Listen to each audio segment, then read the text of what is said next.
Hey guys, welcome back to Ash from Arboretum. Here it is, the beginning of February. It is 19 degrees outside, so I'm going to stay in today. And what I'm going to do today on this episode is I'm going to go ahead and plan out our spring and summer garden. And I'm going to take you along and I'm going to show you how we do that. Okay guys, what we've got here is I went ahead and I broke out our seed vault and I went through our categories, which I have it broke up into peppers and green beans and tomatoes and heirloom tomatoes and peas and herbs and so on and so forth. And I pulled out the varieties of seeds that we wanted to start. And then I started looking at start dates and germination rates and germination times. And I went ahead and broke these up into a few categories and when I'm going to get them started. So what I'm going to get started here in the next probably week and a half, 2 weeks, is I'm going to go ahead and get some of our Cherokee tomatoes started. I will get some of our mortgage lifter tomatoes started, some of another variety of Cherokee hybrid tomato, and beefsteaks. Then we'll also put in some peppers.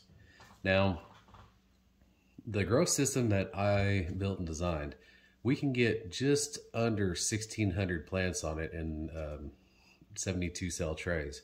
Now I do make soil blocks, that knocks it down just a little bit, but I can still get 1,200 plants on there at a time with relative ease. So I can keep these plants inside, indoors, out of the weather, and in a controlled environment for about 60 days before I start having issues with the height of the plants. But I'm also going to go ahead and get a variety of chili called a Big Jim chili. This is really good. I tried it last year for the first time and I was pleasantly surprised. I don't do hot stuff very well, and this was a relatively mild jalapeno if you ask me. We're going to get our California Wonder Bells. Those are some I saved last year. And then some more. We have a Keystone Giant variety I want to try this year, a Jupiter variety, a pepper I want to try this year. And then I'll get a few of our herbs started. I'll get a cinnamon basil, which my wife likes this as an ornamental, but it can be eaten. A regular sweet basil, and then some rosemary.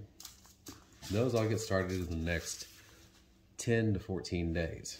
Now, near the end of the month, 1st of March, I'm going to go ahead and get a variety of sweet basil, some broadleaf sage, a couple varieties of dill, and some chives started, which I might start some chives in the windowsill prior because we use a lot of herbs here in this household. And then I have a pelletized parsley I'm going to put in this year. But one thing that we will be doing again that I did last year is we will be succession planting our carrots. Danver carrots, they're the ones I prefer. And I prefer to get these started ahead of time in what are called soil blocks. I did a video on this last year and we were very successful doing soil blocks. The method that I tried where I broadcast and then covered up with a tarp, I had probably 40% germination rate, maybe 50% germination rate. With the soil blocks under the controlled environment in the house here, I was able to get about 85%, 86% germination rate. And being a scientist, I look at that kind of stuff pretty closely. But Danvers are the ones I prefer, and I will succession plant by when the ones outside are ready or getting close to harvest. I'll have another batch indoors ready to transplant when I harvest the ones outside. Something else I'm going to get started is some Bloomsdale long-standing spinach. We go through a lot of spinach here at the household, and a couple of varieties of Butterhead and Buttercrunch lettuce. But the one I'm most excited about this year, this is a German Butterhead lettuce seed that was given to my twin brother over at the Nutty Gnome Homestead. And this was given to him by a family friend, and this is a lettuce seed that was brought over from Germany apparently in the 60s or 70s. And the old timer that gave it to my brother has been growing it and cultivating it about that long. So I'm excited about this. I'm excited to give this a try. This is a very cold hardy variety of lettuce. A few weeks ago, about 3 weeks ago, we had some negative 14-degree weather, and he had some growing on the south side of the house of his place, and this stuff, it took that like a champ. It had a little bit of frost nip around the edges, but the rest of it was still growing, and still viable, and we actually harvested some at that time. But I'm excited about growing this, and I've actually given a little bit of this away to a buddy of mine. But I'm excited about getting that started and trying it here on our homestead. And then into March, that's when we'll start our legumes. I'll get started with our sugar snap peas. I have some Blue Lake pole beans that were saved from, that's the 2021 season. This is a portion of the 2022 season. I actually have one of these quart bags almost full.